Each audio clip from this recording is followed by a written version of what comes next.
করছে, তথাপি আমার নিতাই দাদা ডেকে ডেকে বলছো রে মাধা,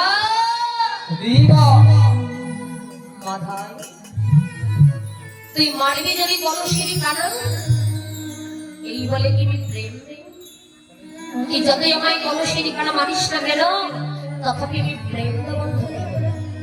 যতক্ষণ কৃষ্ণ বহির্মুখী জীবী কৃষ্ণ অনুমুখী নয়, ততক্ষণ পর্যন্ত প্রেমটা আমি বন্ধ করবো না। কলিযুগে যখন নিমাই পণ্ডিত এলেন, সেদিন আমার নিতাই দাদা ডেকে ডেকে বলেছিল, ভাই নিমা তুই তো নদিয়ায় যাচ্ছিস, এই নদিয়ায় গিয়ে যে হরি নাম নেবে তুই কাকে দিবি, আর যে হরি নাম নেবে না তুই কাকে, তবে কি করে দিবি, যে হরি নাম নেবে তাকে দিবি, আর যারা কিছুতেই নাম করতে চাইবে না, প্রথম তার দুটো হাতে ধরে, হাত ধরেও যদি সে নাম করিতে না চায়, তবে সেই জীবের দুটো পায়ে ধরে মধুমাখার নাম তুই বেলাই দিস। কেননা কলিযুগে কলিজীবের একটাই সম্বল, হরের নাম হরের নাম হরের নামই বকে বলা, কালো নাস্তেব্য নাস্তেব্য নাস্তেব্য গভীর কথা। হে কলিহত জীব, তোমরা হাতে করো গৃহকর্ম, মুখে বলো হরি, মানব জনম তোমার যাইবে না।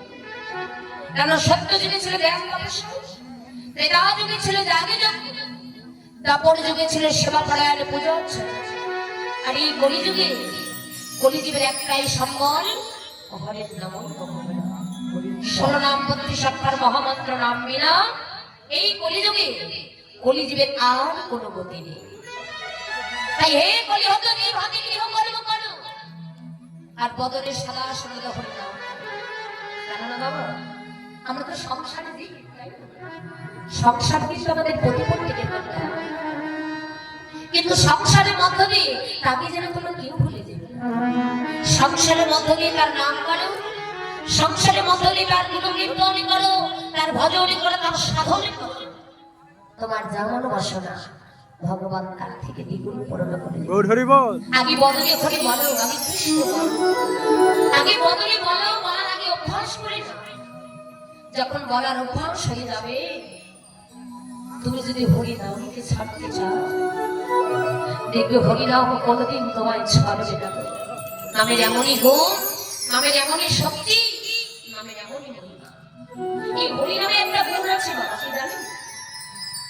এই কৃষ্ণ নামে একটা গুণ আছে, সেই গুণটা হলো, দেখুন আগেরকার দিনে কয়েকটা পাড়া জুড়ে একটা হরিবাসর হতো, এখন প্রতি পাড়ায় পাড়ায় আছে, প্রতি ঘরে ঘরে হরিবাসর আছে। আপনারা প্রতিদিন যে লীলা কথা আস্বাদন করছেন, একই লীলা, একই কথা, একই পদ পদাবলী, একই নাম প্রতিদিন আস্বাদন করছেন। আচ্ছা, তবু কি কোনোদিন মনে হয় আজকে ওখানে কীর্তন হচ্ছে আমি আর যাবো না? এই লীলাকে আমি শ্রবণ করেছি, গমন বসে কতবার শুনেছি, জাগরণ লীলা কতবার আস্বাদন করেছি না, আজকে কীর্তন হচ্ছে আজ আমি আর যাবো না, এমনটা মনে হয়? হয় না।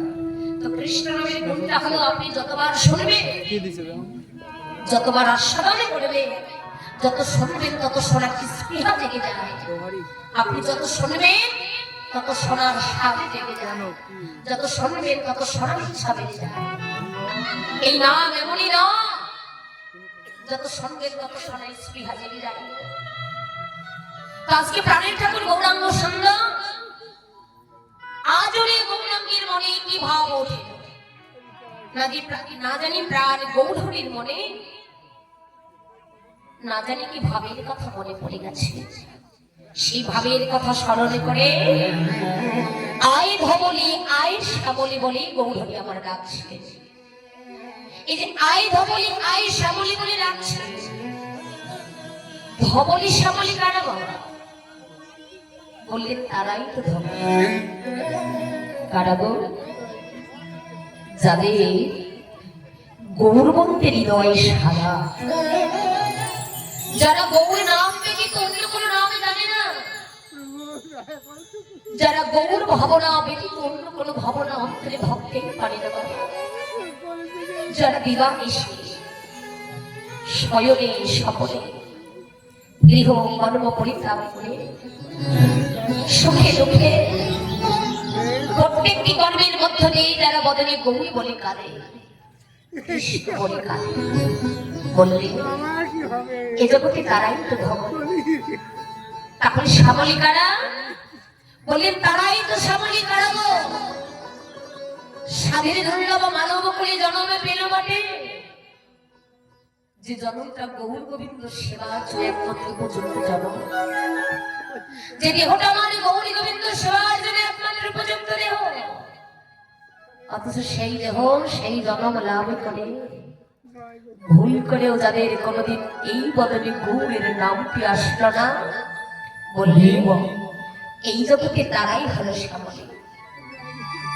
বাবা, মনুষ্যকুলে জন্ম পেলেই কি সবাই কৃষ্ণ ভক্ত হয়? দেখুন, এই যে আমরা ফুল, এই যে ফুল ফুটলেই কি সব ফুল গোবিন্দ সেবায় লাগে? লাগে না। তেমনি মানুষ হলেই কিন্তু সব মানুষ কৃষ্ণ ভক্ত হতে পারে না। মনুষ্যকুলে আমরা প্রত্যেকেই জন্ম পেয়েছি বাবা, মানুষ আমরা সকলে, কিন্তু বিচার করবেন আমরা প্রত্যেকে কিন্তু বৈষ্ণবত্ব লাভ করতে পারি না। পেয়েছি বাবা, প্রত্যেকে কিন্তু বৈষ্ণবত্ব লাভ করতে পারিনি। তবে দেখুন, মনুষ্যকুলে জন্ম পেয়েছি বলে আমরা মানুষ তাও কিন্তু আপনি আমি হয়তো আকারে মানুষ, আকারে মানুষ হলে কি হবে? মানুষ হয়ে যদি মানুষের চেতনা বোধটুকু না থাকে, মানুষ হয়ে যদি মানুষের বিবেক বোধটুকু না থাকে, তাকে কিন্তু কখনো মানুষ করা যায় না বাবা। মানুষ আমরা সকলেই, আপনি আমি আকারে মানুষ, কিন্তু আকারে মানুষ হলে কি হবে? আমরা প্রত্যেকে কিন্তু বৈষ্ণবত্ব লাভ করতে পারি।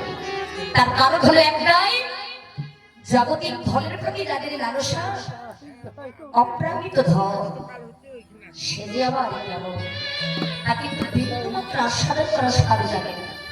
আমাদের জাগতিক ধনের প্রতি লালসা, আমার বাড়ি, আমার গাড়ি, আমার স্ত্রী, আমার পুত্র, আমার জায়গা, আমার জমি, ওরে মন, জগতে যা কিছু আছে সকলই আমার, তাহলে আমি কার?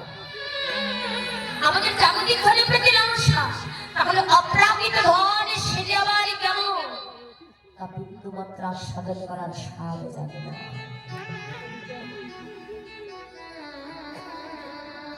তাই বললেন ধবলে কৃষ্ণ অনুমুখ, শ্যামলী কৃষ্ণ বহির্মুখ বললেন না। নববৃন্দাবনে কৃষ্ণ বহির্মুখ বলতে কেউ ছিল? বৃক্ষে লতা পাতা গাছপালা পশু পাখি কীট পতঙ্গ যারা আছে সবাই কৃষ্ণ অনুমুখ, সদাই গৌর বলে কাঁদে, সদাই কৃষ্ণ বলে কাঁদে। চৈতন্য চরিতামৃতে তার প্রমাণ দিলেন আকার কোকিল দর্শনে একই রকম, কিন্তু চরিত্র দুজনের দুরকমই। কাকের ডাক বড় কর্কশ আর কোকিলের ডাক বড় সমাধক। এদের আস্বাদন কি? বলেন অনুশব্দ গাছ জ্ঞান ফলে। কাকের ডাক বড় কর্কশ, আস্বাদন করে নিমফল, যে নিমফল জন্মবতী গীতা পাখি এসে করবে দৃষ্টি হয় না। আর কোকিলের ডাক বড় সমাধন, আস্বাদন করেন আম্ররস। দেখবেন আমবৃক্ষে আমফল হবার আগে আমবৃক্ষে মুকুল আসে, তাই না মা? ওই মুকুলের বক্ষে দেখবেন কিছু মধু থাকে। এই পৃথিবীতে অনেক পশু পাখি আছে, ওই মধুর সন্ধানে কেউ জানে না বাবা, একমাত্র কোকিল ছাড়া। তাই চৈতন্য চরিতামৃতে প্রমাণ দিলেন কোকিল যেমন জানে মধুর সন্ধান, তেমনি কৃষ্ণ নামে কত আনন্দ, কত প্রেম এই জগতের মাঝে যারা সত্য ভক্ত, যারা রসাত্ম ভক্ত, একমাত্র তারাই তো জানে। তাই গৌর প্রমানন্দ হরি।